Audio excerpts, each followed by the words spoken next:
Hello friends, welcome back to my Raman channel.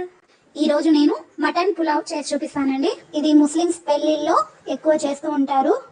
ఇది పాతకాలంలో ఇలా చేస్తూ ఉంటారండి. కట్టెల పొయ్యి పైన ఇలా మటన్ పులావ్ చేసి పెళ్లిళ్లలో వడ్డిస్తారు. ఈ మటన్ ఉడకడానికి కుక్కర్ తో కూడా పని లేదు, ఈజీగా ఉడికిపోతుంది.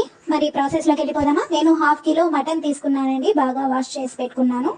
దీంట్లో అల్లం వెల్లుల్లి పేస్ట్, పసుపు, కారం, ఉప్పు, ధనియాల పొడి, జీలకర్ర పొడి, గరం మసాలా, మిరియాల పొడి, పెరుగు, నిమ్మరసం, పచ్చిమిరపకాయలు ఇలా నిలువుగా చీల్చుకొని వేసుకోవాలి. వీటన్నింటిని బాగా కలుపుకోవాలండి. కలుపుకొని 2 గంటల సేపు మ్యారినేట్ చేసుకోవాలి. నెక్స్ట్ ఒక గ్లాసు బాస్మతి రైస్ తీసుకోవాలి. ఈ రైస్ ని 2-3 సార్లు వాష్ చేసి నీళ్లు పోసి 1 గంట సేపు నానబెట్టుకోవాలి. టైం లేకపోతే 1/2 అవర్ నానబెట్టుకుంటే సరిపోతుంది. మటన్ మాత్రం 2 గంటలు కంపల్సరీగా నానబెట్టుకోవాలండి. అలా చేస్తే మటన్ బాగా ఉడుకుతుంది. అలానే మసాలా అంతా మటన్ కి బాగా పట్టుకుంటుంది. నెక్స్ట్ ఒక వెడల్పాటి ప్యాన్ తీసుకోవాలండి. బాగా మందంగా ఉండాలి.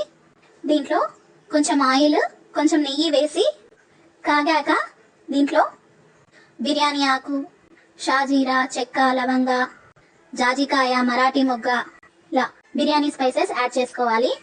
ఇవి కొంచెం వేగాక ఇందులో ఆనియన్ వేసుకోవాలండి. వేసుకొని ఇవి బాగా బ్రౌన్ కలర్ వచ్చేంత వరకు వేయించుకోవాలి. ఇవి బాగా వేగితేనే మనకు పులావ్ కలర్ వస్తుంది. ఇవి బ్రౌన్ కలర్ వచ్చాక దీంట్లో మ్యారినేట్ చేసి పెట్టుకున్న మటన్ ని వేసుకోవాలి. దీంట్లోనే కట్ చేసి పెట్టుకున్న టొమాటో ముక్కల్ని యాడ్ చేసుకోవాలి. తర్వాత కొంచెం పుదీనా, కొంచెం కొత్తిమీర యాడ్ చేసుకొని బాగా కలుపుకోవాలండి. ఈ మటన్ బ్రౌన్ కలర్ వచ్చేంత వరకు ఫ్రై చేసుకోవాలండి. దీంట్లోనే బాగా కలుపుకుంటూ ఫ్రై చేసుకోవాలి. కుక్కర్ లో కూడా వేయాల్సిన అవసరం లేదు. ఇలానే ఈ మటన్ ఉడికిపోతుంది. టేస్ట్ చూసి ఇంకొంచెం సాల్ట్ యాడ్ చేసుకోవాలి. మూత పెట్టి ఉడికించుకోవాలి. మధ్య మధ్యలో కలుపుకుంటూ ఉండాలి. ఇలా అడుగంటకుండా కలుపుకుంటూ ఉడికించుకోవాలి. ఇలా చేస్తే మటన్ కి మసాలా అంతా పట్టి చాలా టేస్ట్ గా ఉంటుంది. మధ్యలో కావాలంటే నెయ్యి యాడ్ చేసుకోవచ్చు. ఇలా నెయ్యి యాడ్ చేస్తే టేస్ట్ ఇంక్రీజ్ అవుతుంది. బాగా ఫ్రై చేసుకోవాలండి. ఇలా వీడియో క్లిప్ లో చూపిన విధంగా 80% ఉడకాలి. ఇప్పుడు ఒక గ్లాస్ బాస్మతి రైస్ తీసుకున్నాం కదా, దానికి 1.5 గ్లాస్ వాటర్ తీసుకోవాలి.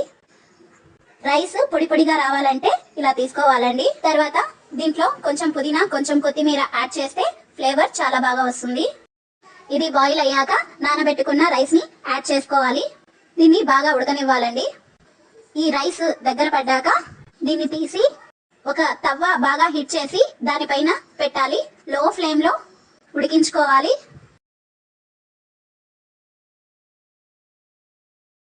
దీంట్లో స్మోకీ ఫ్లేవర్ రావడానికి మధ్యలో ఒక చిన్న బౌల్ పెట్టి కాల్చిన బొగ్గుల్ని దీంట్లో పెట్టి నెయ్యి వేసి మూత పెట్టేసుకోవాలి. ఆ స్మోకీ ఫ్లేవర్ అంతా పులావ్ కి అంటి చాలా టేస్టీగా ఉంటుంది. మీ దగ్గర బొగ్గులు లేకపోతే స్కిప్ చేయొచ్చు. ఒక 10-15 నిమిషాలు లో ఫ్లేమ్ లో ఉడికించుకోవాలండి. అంతే, మటన్ బాగా ఉడికిపోతుంది. అలాగే రైస్ కూడా పొడి పొడిగా వస్తుంది. టెన్షన్ పడాల్సిన పని లేదు. ఈజీగా ఉడికిపోతుంది. అంతే అండి, సింపుల్ గా ఈజీగా ఈ మటన్ పులావ్ చేసుకోవచ్చు.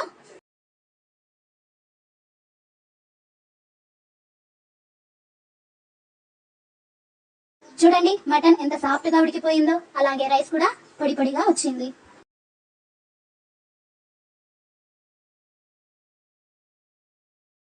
మీరు కూడా ఈ రెసిపీ ట్రై చేయండి. ట్రై చేసి మీకు ఎలా వచ్చిందో నాకు కామెంట్ చేసి చెప్పండి. ఈ వీడియో మీకు నచ్చినట్లయితే లైక్, షేర్, సబ్స్క్రైబ్ చేయండి. Thank you for watching.